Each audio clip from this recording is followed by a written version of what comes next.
2025-এর last মান্থে এসে এত বড় স্ক্যাম হয়ে গেল। কে করলো সে স্ক্যামটা? গোট। ওই গোটের বেঙ্গলি মিনিংটা কি জানো তো? ছাগল। পুরো ছাগল বানিয়ে দিয়ে আমাদের চলে গেল। আমাদেরই টাকায় পুরো ইভেন্টটা অর্গানাইজ করলো, তারা এসে ফটো তুললো, সেলফি তুললো, ভিডিও করলো, চলে গেল। আর আমরা আঙুল চুষলাম। বিশ্বাস করো আমার খুব কষ্ট হচ্ছিল যখন আমি স্টোরিতে দেখছিলাম প্রত্যেকে একটা সুন্দর কালারের নীল কালারের টিকিট যখন স্টোরিতে দিচ্ছিল, দেখে আমার খুব খারাপ লাগছিল। কিন্তু কি করবো বলো, আমি তো একদম প্রো গরিবস, আমি টিকিট কাটার মতো সামর্থ্য আমার নেই অত টাকা দিয়ে, তাই আমি কাটিনি। আমি ভেবেছি আমি টিভিতেই দেখে নেবো, আর এখন তো সোশ্যাল মিডিয়া আছে। কিন্তু ভাই ভাগ্যিস আমি টিকিটটা কাটিনি।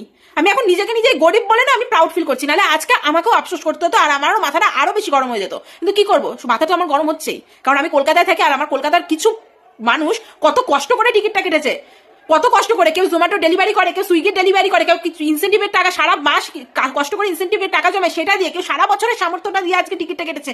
এতগুলো টাকার টিকিট না কি একটু মেসিকে দেখবে বলে।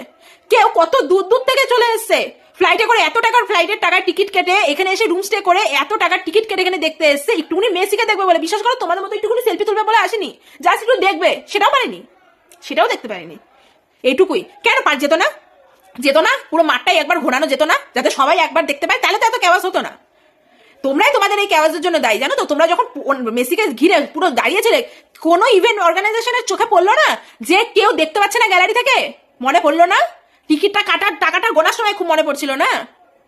বিশ্বাস করো কোথাও গিয়ে না এখন আমার বলতেও লজ্জা করবে আমি কলকাতায় থাকি। এটাকে যে সিটি অফ জয় বলা হয় না, এটাকে আমার বলতেও লজ্জা করবে। কি যে মানে, কেন ভাই, কেন কেন এটা করলে আমাদের সাথে? এত বড় স্ক্যাম কেন করলে? আমাদেরই টাকায় পুরো অর্গানাইজেশনটা ইভেন্টটা অর্গানাইজ করে ফেললে। তাহলে তোমরা তো যদি এরকম আলাদা করে সেলফি তোলার ছিল, তোমরা একটা ঠান্ডা করে ওনাকে নিয়ে আসতে, এনে তোমরা ফটো তুলতে, সেলফি তুলতে, যা খুশি করতে। তাহলে পাবলিককে কেন জানালে যে মেসি আসছে? পাবলিকের টাকাটা কেন নিলে? কেন? বিশ্বাস করো মানে আমার কিছু বলার নেই। সোকল কিছু সুপারস্টাররা আছে না, তারাও চলে গেছে ছবি তুলতে, ভিউজ কামাবে, ছবি তুলবে, তাদের তো পাওয়ার আছে। মানে যারা সেলিব্রিটি তারাই সেলিব্রিটিদের সাথে ছবি তুলতে পারবে, তারাই তাদের দেখতে পারবে। আর আমরা পাবলিকরা, আমরা তাদেরকে দেখার সুযোগ করে দেওয়ার জন্য টাকা দিয়ে যাব, সারা বছর কষ্ট করে টাকা রোজগার করবো, সেই টাকাটা আমরা তাদেরকে দেবো, যাতে আমাদের এই কলকাতার কিছু সেলিব্রিটিরা যাতে মানে এরকম ধরনের প্লেয়ারদের সাথে ছবি তুলতে পারে, তাই আমরাই তাদেরকে দেখতে সুযোগ করে দিলাম। তাদের তো টাকা নেই রে ভাই, আমাদের টাকায় দেখে গেল, কি আর করবো? আমি যদি প্রো গরিবস হই, ও আলট্রা প্রো গরিবস, কি বলবো বলো? ছি।